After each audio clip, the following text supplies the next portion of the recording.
can they get there? You've seen the Brood of Matumba Man just destroy this mid-game timings of enemy teams. So playing slow against Brood doesn't have the best track record exactly against this team. It really doesn't, because the Brood Mother just dominates the mid lane totally. And in the current meta, where it's this 2-1-2, bringing someone in to help out the mid lane normally means you're going to lose one of your side lanes. And then you've got two heroes to worry about. And then you still can't instantly deal with the Brood Mother. They don't have great scouting methods for them. They can deal with what Brood throws at them. But beyond that, more questions start to be asked. But with Team Liquid, if they win this game, they're into top 6 for Ti8. Yep. That's guaranteed position. And that's the big advantage as well of being in this quarterfinal in the winner's bracket.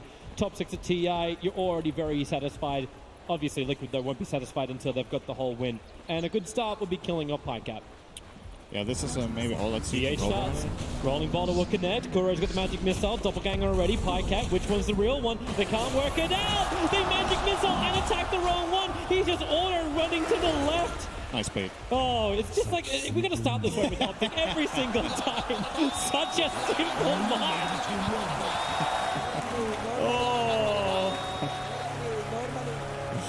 That's cool. Yeah, I was gonna make a final comment on it. We don't really get to see it just yet, but this Ursa versus Phantom Lance matchup is one we've seen a couple of times during the groups, I would say. And Liquid picking the Ursa in the position that they did, I think they were anticipating this Lancer pick. I think they were expecting that this would happen, and they're willing to take the risk. In my mind, Ursa is actually a decent hero against Phantom Lancer specific timings in the game, just because Fury Swipes, once you get it on the real PO, he doppelgangers, it sticks. You can follow him very easily and bring him down with this heavy chase that they have from Earth Spirit and Bat Rider, and you can even swap him back in with Avenge. So I think it makes a lot of sense. However, later on, Lancer is a problem a lot of the time for this Ursa hero. Yeah, because then there's just so many of them. They're going to be burning off the mana if he decides to go Diffusal Blade. Whole bunch of problems for him. Top lane, I think it's going to be a lot of problems for Optic Gaming. It's already the aggression of Kuro. Rolling nice Boulder block. is actually blocked by Zai. He's doing a lot of damage to GH. PP isn't much more to give apart from his life. The Nova does connect, but GH already beginning his salve. They've taken so much damage. Yeah, they've done first blood. If they can get more, the Earthshock comes in from Miracle. Remember, he went that level 1, but 33's Death Pulse, chasing him into the tree line. They need a little bit more damage, a little bit more reveal. The attack keeps the armor low from Zai, and with the Nova, the slow down Miracle, find the kill. There's still a pesky Earth Spirit behind the lines. And thanks to this being 1 minute into the game, the respawns are quick, and you know they're going to just open up again. And what we have here is one of the situations that we haven't had very much during this tournament. It's actually a 3-1-1 setup for both teams. Currently, the Bat Rider playing a one-on-one against the Phantom Lancer. Optic did have to pay a decent amount of experience to bring down the Phantom Lancer to this bottom lane, but they do end up getting the lane matchup that they want. They don't want Ursa against that Lancer, and they definitely do want their Lancer against the Bat Rider. Necrophos against Bat Rider, unplayable lane. GH has already TP'd down towards bottom lane, so yeah, PL, not what he wants to have. He'll back up for now, away from the ES. Thanks to the Dire Observer Ward that was already down from Optic, they're already very well aware of this rotation. That's when you got the flexibility of a hero like Nature's Prophet. Could bounce anywhere across the map. This Nature's Prophet can just change the balance of the lanes very quickly without having to rotate very early on. So now it's Miracle, who's not going to get much out of the lane. 1 CS in 2 minutes is the opposite of his game 1. And Ursa's not really the greatest combat hero. If you have an atrocious laning stage, it takes a decent amount of time to catch up in that jungle position. So we'll see how it goes for him so far. Like you said, Optic have a pretty good grip on this top lane. I think this matchup it's weird, right? The Ursa against Necrophos. Ghost Shroud is amazing against Ursa, but at the same time, Ursa one of the hardest burst heroes. So if you have Ghost Shroud on cooldown or you're stunned, Ursa can make quick work of you, but obviously Vengeful, they have no kill potential up here right now. GH is in trouble. He'll Rolling Boulder up, PPD, as all great CMs do. Goes Frost Nova as well as the Arcane Aura, so Crystal Nova, sorry, then the Arcane Aura. So no Frostbite to stun him up. But at least makes GH burn his consumable. He's got 3 stick charges and a Clarity to work with. The thing I talked about last game with this Liquid team that they have... trouble for Zai. Kuro and Miracle opening up on him. Zai beginning to TP, and TP out! Ooh. Bottom lane 2. Yep, they're going out. Multiple targets. Pycat. So Prophet escapes. Pycat will not. PPD now under the Firefly with Ziggy Napalm on him. He's got an over off cooldown now, so wants to turn around to at least dish out something. As he'll salve up. This is going to be one of those games that you see where if you have this view on Liquid that, oh, they just set up Miracle for the perfect game and he carries every game, that's not how this team necessarily works in their games. This time around, they have way more emphasis on getting Matumbaman on his Broodmother off to a good start, and Mind Control will be doing a lot of work. Bottom lane again, Firefly's up. They really just want to keep going every time the fire's there. Great kick from GH, buying more time. PPD with a 3 sticky napalm charges on him, but Plankat, maybe he can get a revenge, and he will onto Mind Control. That's a very important kill. 314 gold for Pycat, and obviously it's a support kill going the other way. Yeah. A lot of experience too. Mind Control in this situation was level 4. So Pycat is kind of evening out the lane now as far as experience goes. On the gold, still a slight disadvantage, but he has a wave in his tower, so it's going to even out. Just this one exchange doing a lot for Optic in that bottom lane. We haven't even really looked. Okay, we can look towards top lane as this is just a simple initiation ghost route as well as the bump, but that's why you've got that Earth Shock. Slow down 33. One more fist pump would do it, but 33, the movement speed with the dead pulse. Miracle's real low, but he has the damage required to get the kill. Zai doesn't have the vision, so Miracle can just south back up again. While that was happening on bottom lane, there was another kill onto PPD. Mind Control and GH copping a lot of damage, but they're there for the 5-minute bounty runes. Crystal Maiden is a very slow hero. 277 move speed. PPD is nowhere near getting boots. So this Bad Rider Earth Spirit, just hyper aggression, is difficult for the Crystal Maiden to deal with. Is this 4 runes? It's 4 bounty runes. Oh, that's bad news for Optic. This is some really good money in for Team Liquid, and it's actually repaired a little bit of the damage of the network between CCNC and Matumbaman, because CCNC's been having a really great mid lane. Yeah, the CS looks a little bit better for the Broodmother, but CCNC's got majority of these as lane creeps, as well as a couple of extra spiders. We've seen Matumbaman play this lane, I think, twice before this tournament, however, and if he plays against this Tiny, he's willing to lose a little bit. That's how the lane goes. He's just farming jungle and getting the job done later. A rolling boulder going in under the bottom lane. Pycat was able to doppelganger dodge it, so Mind Control and GH will not get the initiation they want. And Optic's been really posturing on the top, looking to bring down Miracle. He's got 9 stick charges available. But it was Zai looking for the range harassment onto him to at least put him in some level of peril that Necro can make the most of. Something else we should probably be a little bit more scared of too is when that scythe is up for Necro. Strong PPD as well. Great trap on bottom. They came in with a Sprout. Firefly from Mind Control had to be used to try and body block it up with the Treant. Won't happen. Pycat jumps in deeper. He's still got a Lance as well as Doppelganger available. Lost vision for half a second. So Mind Control does return back to his tier 1 tower. That is a rotation from Optic that they gain nothing out of, really. Like, and it puts Necro in this awkward position where he has to play a bit safer now. He can actually die up here now that Liquid know. Oh, they found Peter. PPD. Poor old Peter. Well, this is a chance for the mouth of water, especially when GH can land that 3-man kick. Mind Control has the fire right on top of him. They're going to kill up GH in return, but he actually gets the silence off. Doppelganger out. Mind Control had to slow him down. Zai already had 3 sticky napalm charges on him. PPD will arrive. He's got Frostbite available, but he just can't close the distance. Pycat needs to slow down Mind Control with the lance to then bring PPD closer, but even then it's 276 versus 277 movement speed. Now you got Nova, but Mind Control's got the distance and the 1 charges to survive. And GH brings in the Tranquils and refills the bottle. So it looked like, okay, at least they got some good pressure out. Nope, PPD's not going to be expecting this. Rolling boulder back in again. PPD was at least able to dodge the rolling boulder in, but it's just going from bad to worse for him. He's 0 now for 5. Again, being the majority of Liquid's kills. It's a really, really hard game for Maiden, to be fair, in this early game when you get this laning. Phantom Lancer is good against Bat Rider, but this exchange of just the supports being in the lane, Maiden is food for this dual lane. Zai looking to try and engage. 33 is really close to level 6, but he's too far off. He needs more creeps to die. So now the attack comes in from Miracle. Ghost Shroud's still available, but he's already burned his stick charges and doesn't have Dead Pulse up just yet. So Kuro keeps the vision up as, Miracle wants to salve and get back into the fight, but level 6 is there, but there's no mana for the Reaper's side. Prophet has to come back in again. Miracle just can't try and getting away from these Treants, but then the stun is there from Kuro. Zai's arriving. Sprout, can he actually lock up Kuro? The distance, the side is up. Kuro won't die to this. Maybe the last attack. It is there from 33. The regeneration gets to arrive. That's why he pops up the Ghost Ride. And Miracle losing armor, but that burst damage. Ooh, almost bringing down Zai, but it's a big kill for 33. 2 of them, in fact. Such a close game. Maiden Aura.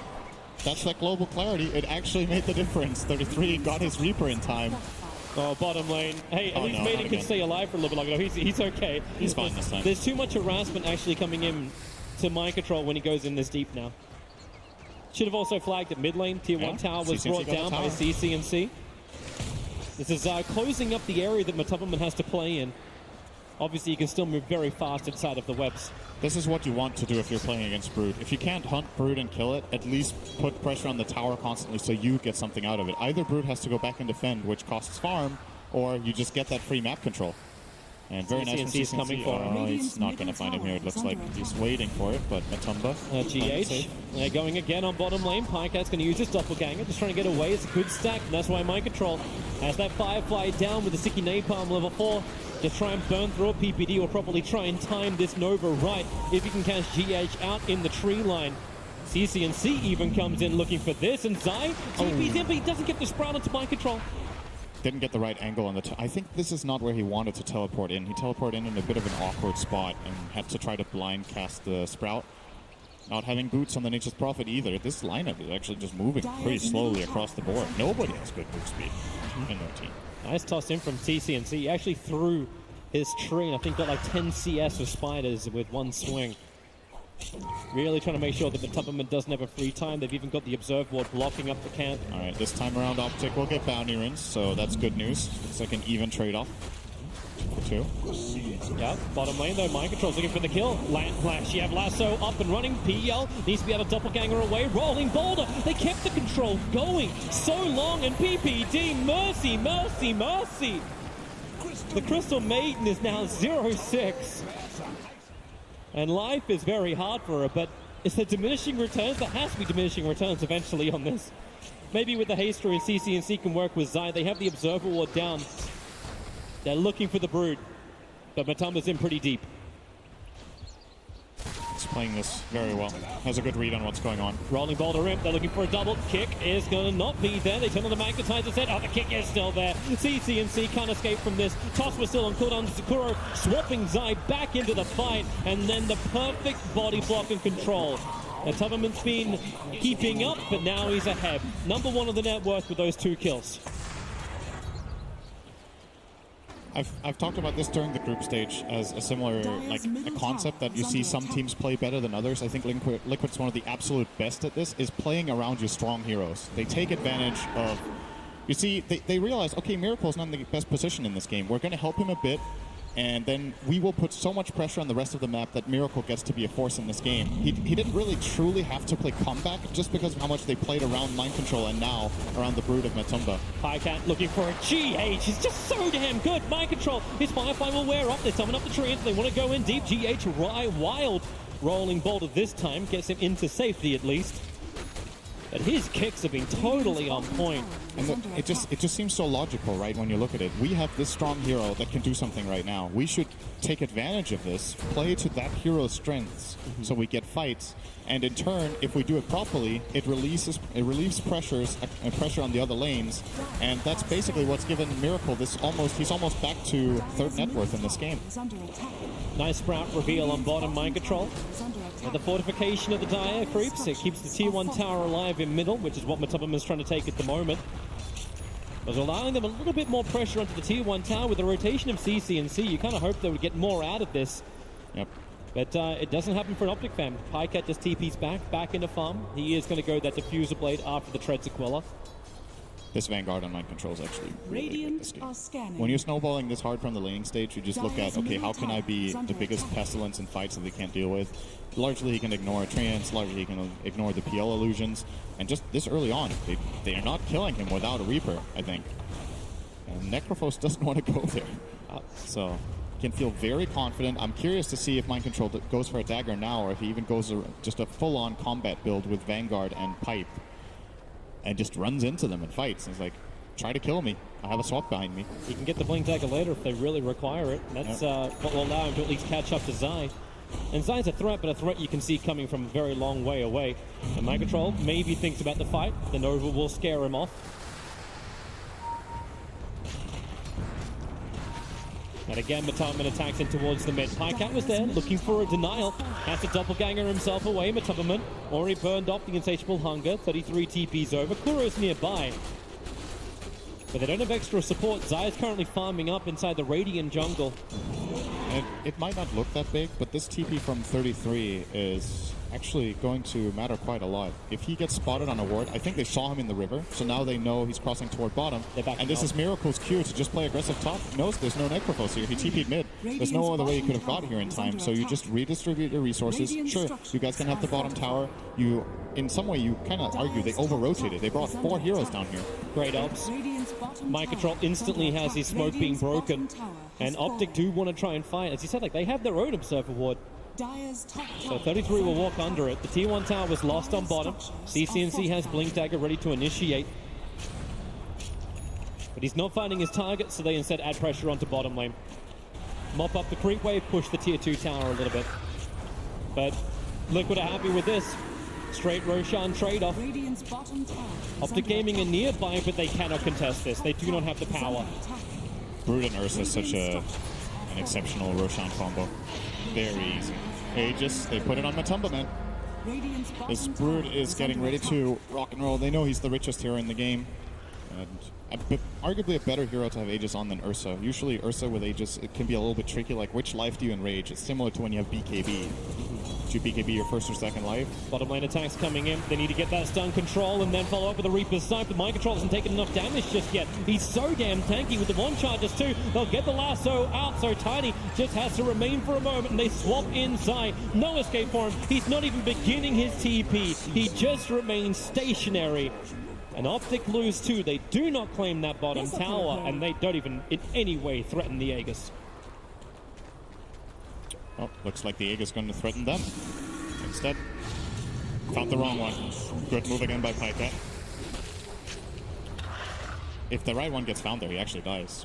Matumba can easily solo this Phantom Lancer after Doppelganger has been expended.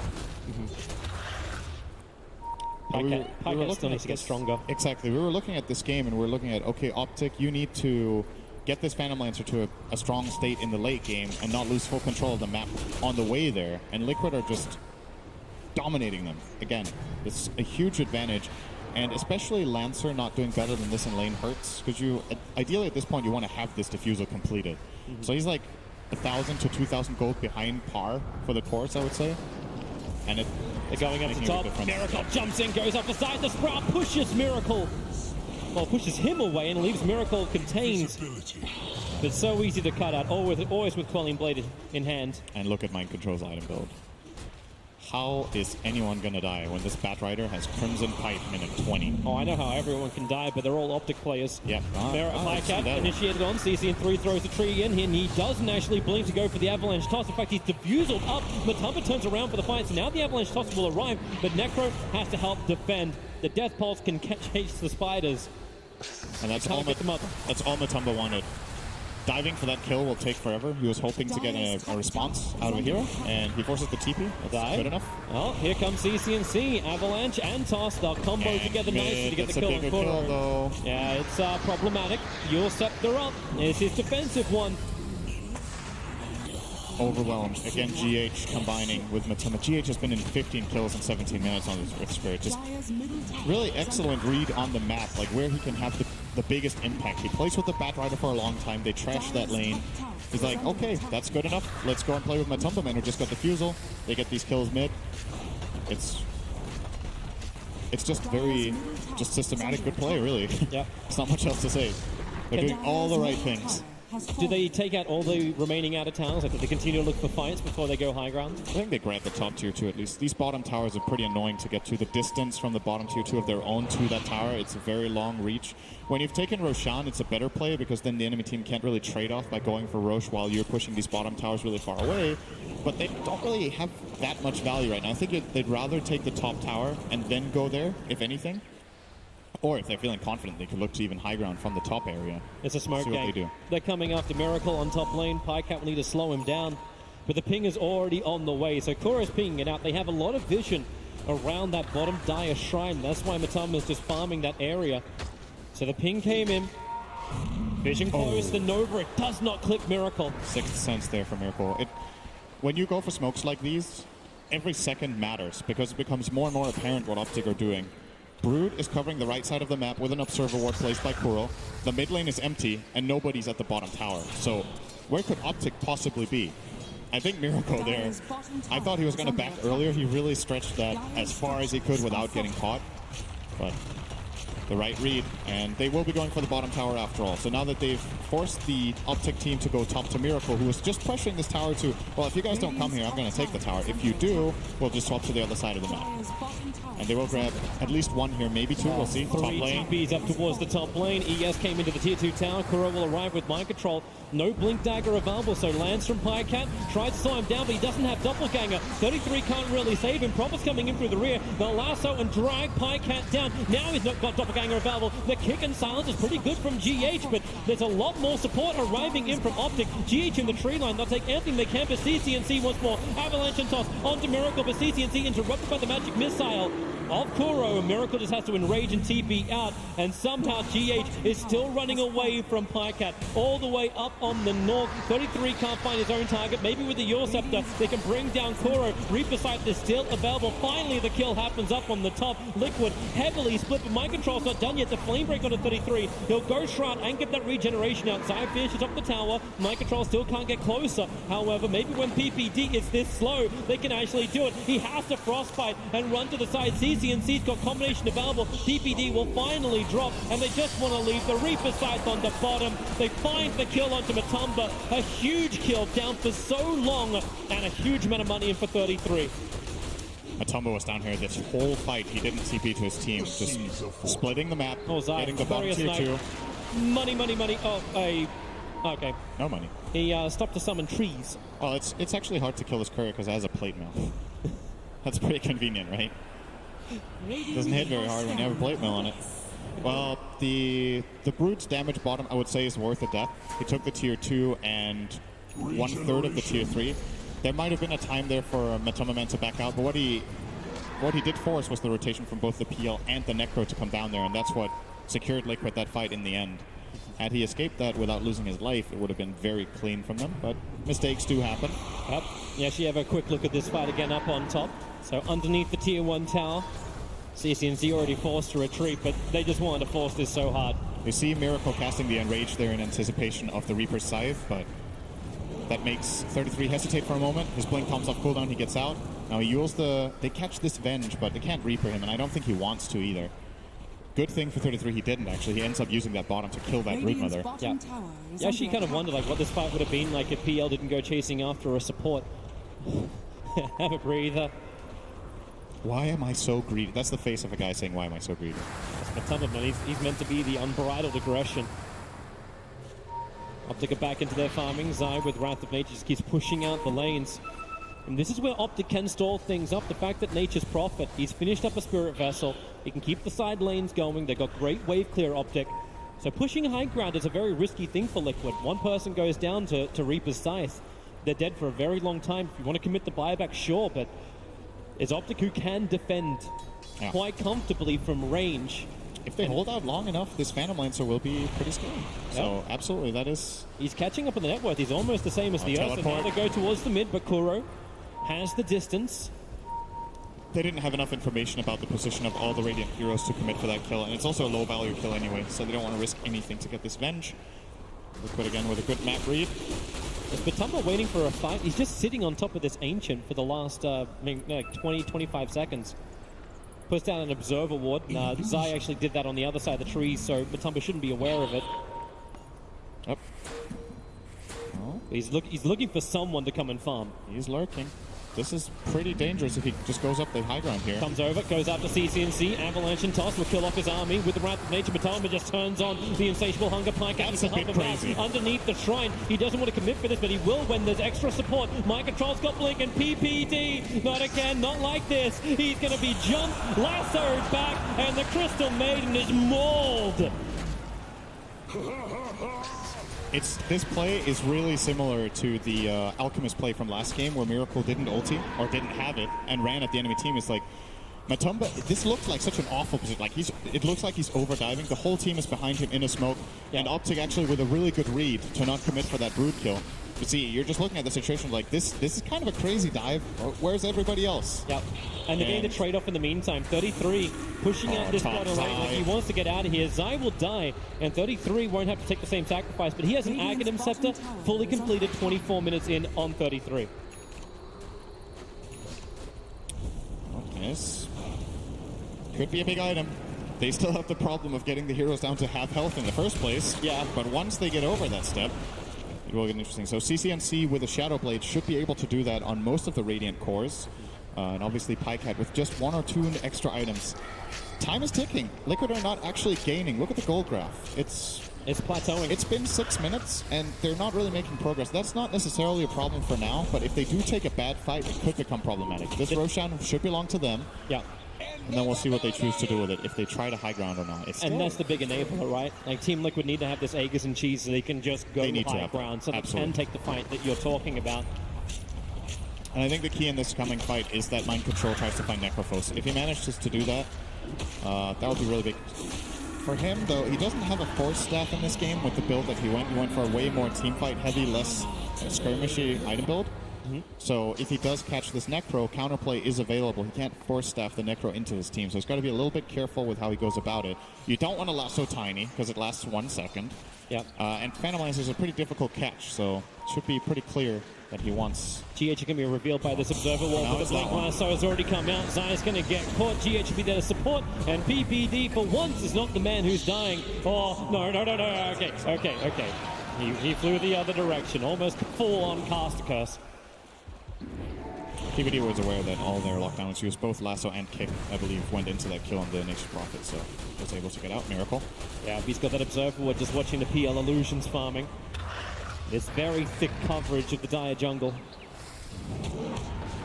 And wherever there is an award, there's GH or there's a Broodmother. Right. Manta Style is done for the Phantom Lancer. Ti8's starting to get somewhere now. He's still, I think, his next item, if he gets that without them losing more than maybe 1 lane of barracks, this game could get really interesting for Optic. But it's a big if. They're 12,000 down. They could have Aegis and Cheese. They have the high ground position right now that they're trying to strike from, which is being pinged out by PPD, is aware that this seems like the most likely place for them to be right now based on their vision. And good thing about this Nature's Prophet pick is that, well, when Liquid tries to start getting into this high ground position, the split push is kicking in. 33, as well as Treant's top, are pushing this down quickly, and I think Liquid will retreat and not get to high ground just yet. Yeah, you see this, it's the heroes too, they're willing to sacrifice. Well, yes, you want to have like items onto 33. He's already got the Aghanim Scepter. He's got the item for that high ground defense. And Zai, well, he's the sacrificial lamb. The rest of the time, it's making sure PL has that space to farm up, continue to get bigger. CCNC does get initiated on, support is nearby, but they are not going to help him out. CCNC can do the avalanche toss and hurt Matumberman, but you hurt him, but you don't kill him. He's still got the Aegis. Instant movement, 33's on bottom lane. They're pushing up the other side lane, and they do find a big... Ninth dead to PPD. And they also saw Zai, I think, for half a second. They just keep pinging him out, too. Sometimes Dota is really hard. Sometimes it's just really, really hard. It's one of those games. Being Crystal Maiden in this game is really hard. Yep. But at least now they know where Ursa and GH move. Both TP down to the shrine underneath the Dire Obs. So Optic can play around this. Kuro and Matumba rotating down towards the bottom lane as well. With Manta, it's so easy for Phantom Lancer to dodge out of these areas. Hey, Zai, you want to kill that ward in time? Yeah, he does. He does. 154 gold. I like it. So Zai going for that Force Staff without... He still doesn't have boots. Gets, obviously, some movement speed from the Spirit Vessel. 30 movement speed. So it helps, and he has a movement speed talent. So still moves at a decent 362. And this Force Staff is crucial for his team. That's how they can try to disengage from a Diffusal Broodmother. It's how they can try to disengage from an Ursa blinking in going for a bash. It will, however, not save them from Lasso. Yeah. And Mind Control with that newly picked up Yules now has 2 disables and skirmishes. The push is coming again up on top lane, but Team Liquid, remember, they've got the Aegis Immortal, they've got the cheese. They want to be breaching the base. Even if it's just to kill off the tier 3 tower, that will open up the shrines for, well, demolishing. So they smoke up, 4 heroes together. And who's going to be the target? Right now, Prophet still has a lot of momentum on top lane. CC and C's farming in the jungle. Getting very close towards that Shadow Blade, but they need to hold their buyback money too. Tiny and Necro both have buyback available. And here's Matumberman testing the defenses, putting the toe in the Optic Lake. And how cold is it going to be? PPD. Oh, that's cold. That's real cold. PPD just gets exploded again. 43 seconds down. Blink Lasso. Big target. They caught out 33. There needs to be some kind of save. See where is the extra help? The swap back. They just keep going one by one. Luckily, there's a lot more Pycat where that came from. Chasing after Kuro. Burning off the mana. Pycat now has to use the Mana Style, but he waited. So then the Diffuser Blade follow-up is up. Pycat does not have buyback available. Necro is used his. Miracle has burned the BKB. Now, you may have taken the top tier 2 tower and Zai's been reaching the tier 3 tower on top, but you are losing your mid if you're Optic. Top tower is under And who wants to come back to defend this? Zai's already beginning his TP out, and it's Mind Control who's sent back for defense. They don't care. Miracle and Matumba will be happy to continue this fight. That was the one lasso they needed. The exact target at the exact time. Mind Control just waited for it patiently. When's Necro coming in? Send him up, bring him back down again. Remember, there's still the Aegis Immortal on Matumba, but Avalanche, can he toss him back in? No! The silence is up, and CC&C, the triple kick! Ti8! God! So good! Triple kill for Miracle! They're gonna look for the Ultra! This will be a dive back on 33! Wait for the inevitable! Matumba's just a beast! Miracle will take the Ultra kill, and that really is probably the game. They're in fact doing it. GG call, it's gonna come out in just a bit as the GG pushes up. Pycat is the sole defender for Optic Gaming, and there is no way he can hold back the Horde. Liquid just looks so good, man. They're making all these super good decisions with which heroes they put where, how they play their lanes, how they move around, spellcasting, everything's on point. They're looking really good shape, honestly. Yeah. That's GG. it. Team Liquid have done it. To top it out the game.